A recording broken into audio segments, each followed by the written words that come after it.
Welcome back. My name is John, and this is another in our series, our second series, called Flannelgraph Prep. You might remember we've been working our way through 7 different steps to be able to prepare ourselves to present an effective flannelgraph story. We've now learned our story. We've gone through the wise counselor questions. We've discussed the situation of the story. We've looked at the context of that story. We've looked back. We've looked at the historical context. We've looked at the spiritual context.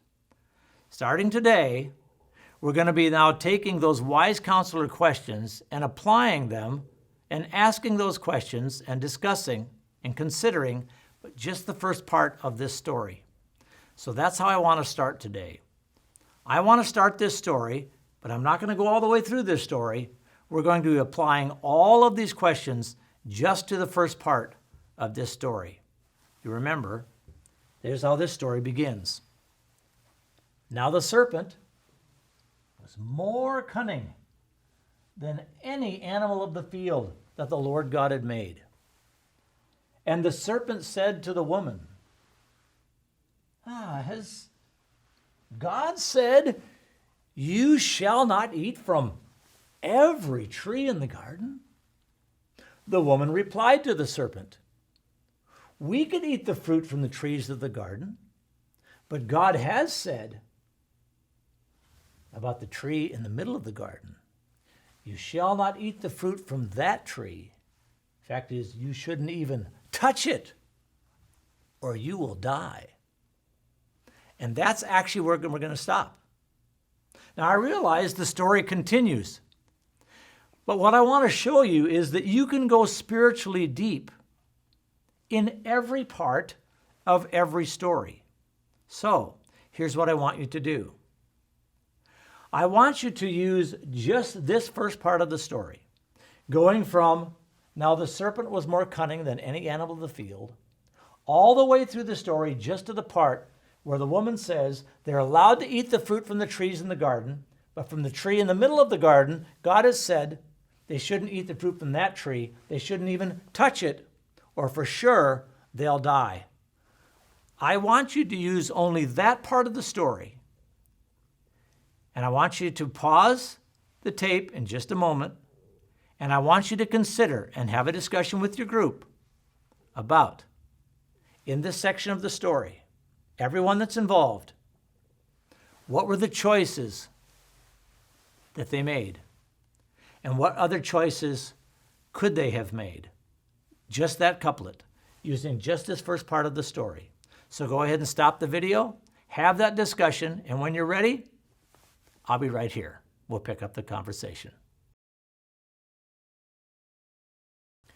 All right, welcome back. Man, I would really have loved to have been in all of the places where you are to listen in on the discussions that you had. Now, what could you have talked about? What did you talk about? Did you talk about the choices that the serpent made? And of course, it wasn't just the serpent, was it? Who was actually speaking through the serpent? We know that Satan was. Did Satan have to speak? No, but he did. What choice did the serpent make? Well, interestingly, he chose to speak to the woman, right? Not to Adam. That's interesting. Did you discuss that? Did you discuss the fact that he chose to talk to the woman and not Adam? Those were some of the other choices that he had.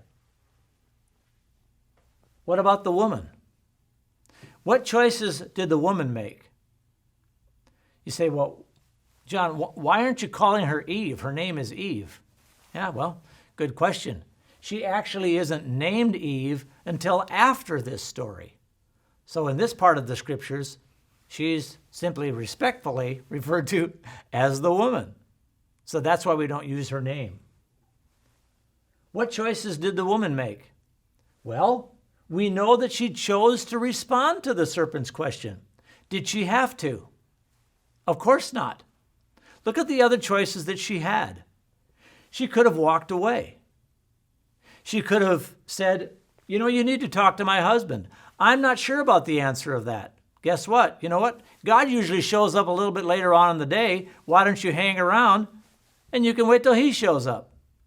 You see, there were choices. There were choices that were made. Now, remember what I told you last time? Remember those students that were from Eastern Europe? Those really, really smart ladies that I was teaching at that school? Remember what they learned? God is a major character in every story and in every part of the story. So let me ask you this. Did you talk about the choices that God made in this part of the story? You say, well, what do you mean? God doesn't show up till later in the story. You're right. Isn't that a choice? Could God not have come whenever he wanted? Could he not have put a stop to this? Could he not have clarified this? Couldn't he have destroyed Satan right there? Well, because he's God, surely he could have done anything. What choice did God make? God chose to remain silent. God chose not to get involved till later. What does that suggest about God? What is he like? Does that possibly teach you something new about God that you haven't considered before? What choices did God make? What choices could he have made? And what about Adam? Where was he? Did Adam make an actual conscious choice for when he came? We don't know. So I would caution you to speculate. Don't speculate on things that the story does not tell you. But that doesn't mean you can't discuss it. That doesn't mean that there are not options that you ought to consider. Remember this. If you never discuss the choices that could have been made, it makes the choice that was made much less dramatic and much less dynamic. Now, let's move to the next couplet. Using this same part of the story, we're not going to go any further than that, just to the point where she says that they weren't supposed to eat the fruit from the tree, they weren't even supposed to touch it or they would die, just to that part. Now, I want you to discuss the second series of questions, which are what? What was the result and who all was impacted by the choice that each of the ones so far in this story made? Go ahead and stop the video and discuss that. What was the result and who all was impacted by the choices that the serpent made, the woman made, and so far that God made? What was the result? Who all was impacted? I'll be interested to hear what you have to say when we get back together. All right, welcome back. Once again, I would love to be involved and listen to what it is that you talked about. Remember, just in this first part of the story, we're dealing with the second series of questions. What was the result of the choice that each of them made and who all was impacted? Well, what was the result? What was the choice that was made? Well, we know that the serpent chose to speak to the woman. What was the result of that? Well, and what's the difference between result and impact? Good question. The result is something that's probably pretty immediate. It's kind of like that stone that we talk about dropping in our gesture, the splash. And the impact sometimes can be more long-term. Now, you may not be able to see a lot of impact and a lot of results in this part of the story. Don't be frustrated with that. Remember, discipline yourself remember this? We're in the kitchen. We're preparing the story. We're not presenting it yet. We're preparing. That's why I have this apron on. Discipline yourself to pick up every tool, use every question in every part of the story just to see what God might reveal to you, just to see if there's a spiritual observation there that God wants to show you. Some tools and some questions will be more effective than others in different parts of the story. Don't be frustrated with that. That's just the way it is. But discipline yourself to use every tool. Remember we talked about going slowly down the path? That's what that's about. Picking up each series of questions and asking yourself, all right, well, with that decision, who was impacted? Well, the woman was impacted, right? Because she's the one that the serpent spoke to. Now, what about the woman? She made a choice as well. She chose to respond to the serpent. She chose to enter into the conversation. She chose to give back information that she had, rightly or wrongly. We're not saying whether that was wise or foolish, but she did enter into the conversation. What was the result of that? Well, we don't know the result of that until later on in the story. So let's just leave that alone. Discipline yourself not to run down the path. Discipline yourself not to go too fast. Go slowly. Well, we know that it certainly impacted her. It did have a result. She entered into conversation that led somewhere and didn't lead somewhere very good. What about the choices that God made? Well, God chose, at least as far as we can see at this point, not to get involved. But you have to remember, God was involved. God did make a choice. What was the result of that? Well, the result of that is that the conversation was allowed to continue. It wasn't stopped. It wasn't halted. God actually allowed this series of events to transpire, to happen. We can't really draw any conclusions from that yet, but I think it's interesting to think about. Now, what I want you to do is now go to the next series of questions. We've looked at the first two. What are the choices that they made? What are the choices that they could have made just in this first section? What was the result of that choice? Who all was impacted? Now I want you to go to the next part. And in this part of the story, this will probably actually be a lot longer discussion. What can we learn about them spiritually from what they actually said and what they actually did?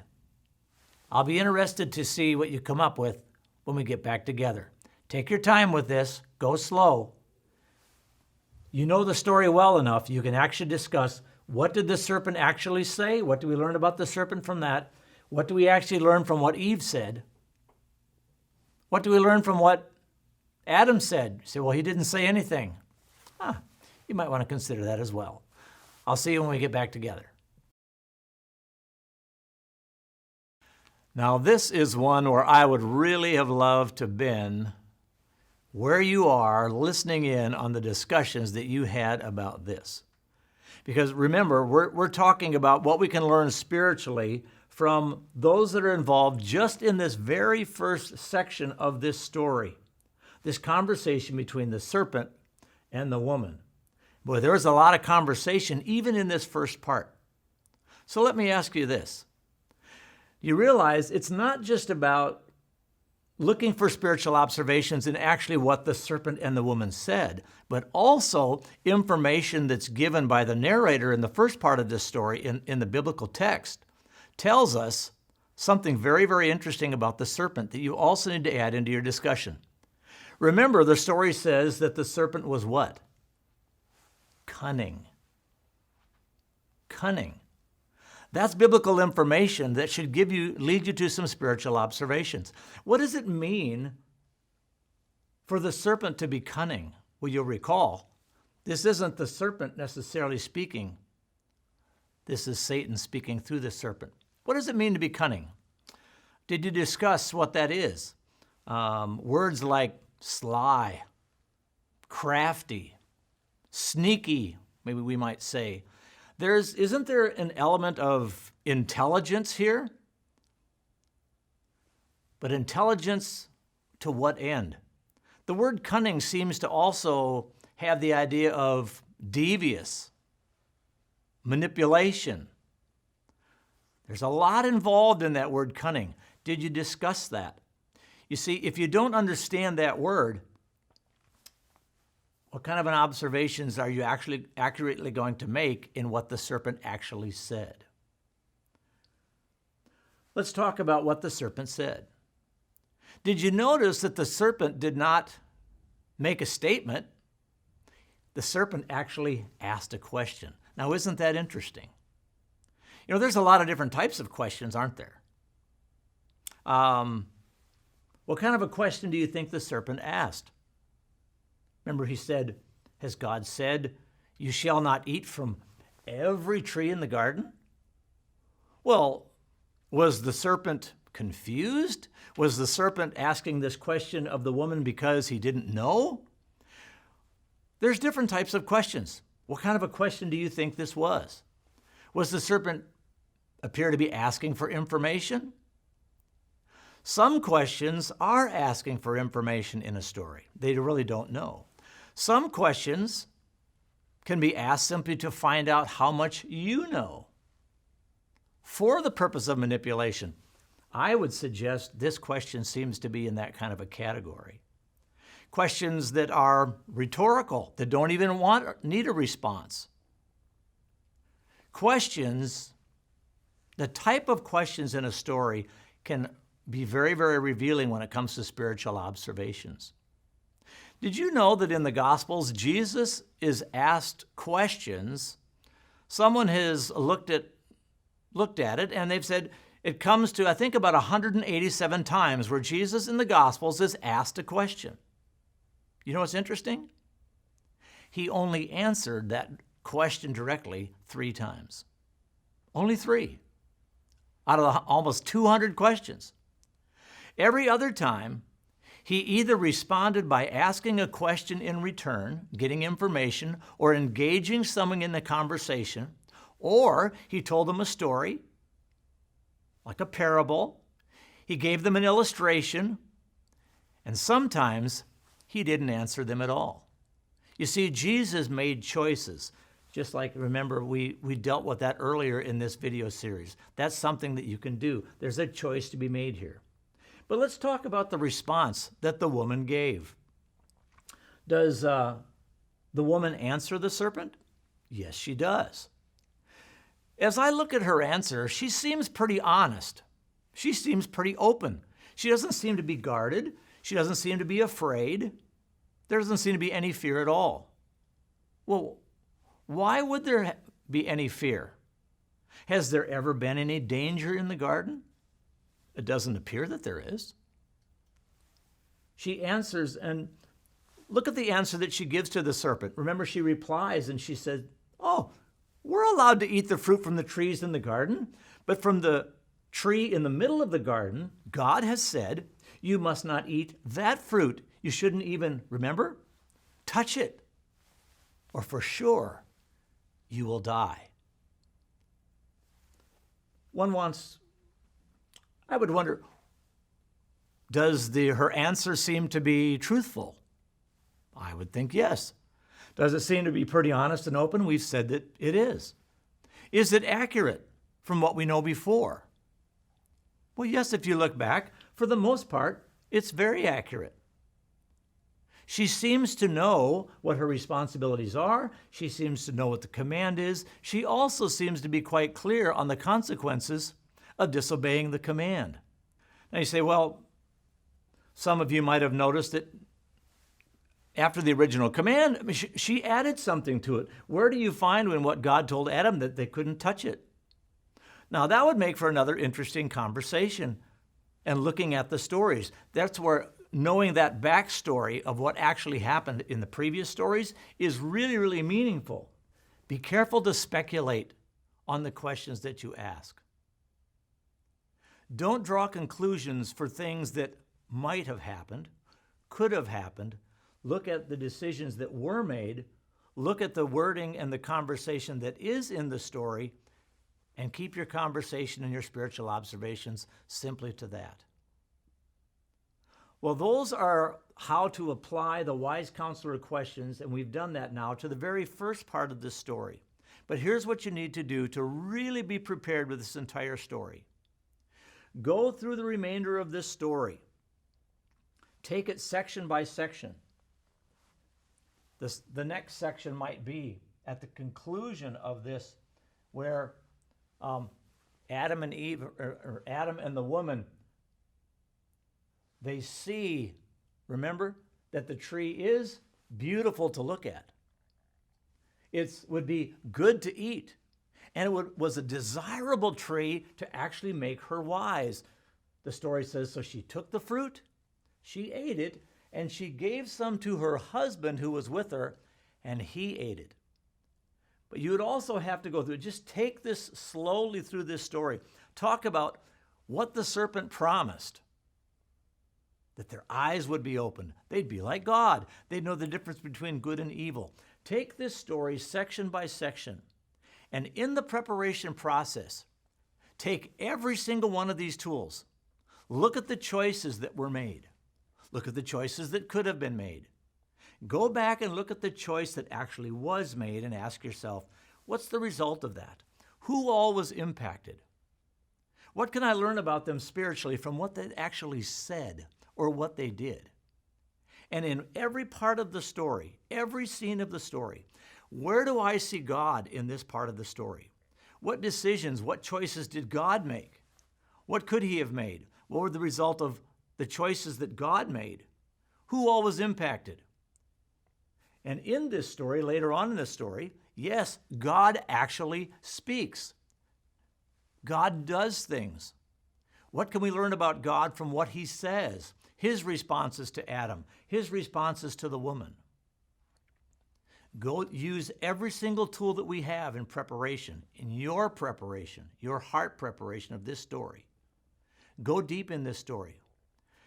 You're not going to get spiritual observations in every section of the story using every single tool. But discipline yourself with every story that you do to pick up and try every single one of these tools. You might be surprised as you go slowly the type of observations that you'll get. Next time we get together, we're going to be talking about the last two steps in this preparation process. Be interesting because one of the very final things that we do in Flannelgraph prep, we actually use at the very beginning of presenting a Flannelgraph story. We'll deal with that next time we get together. Thanks for watching.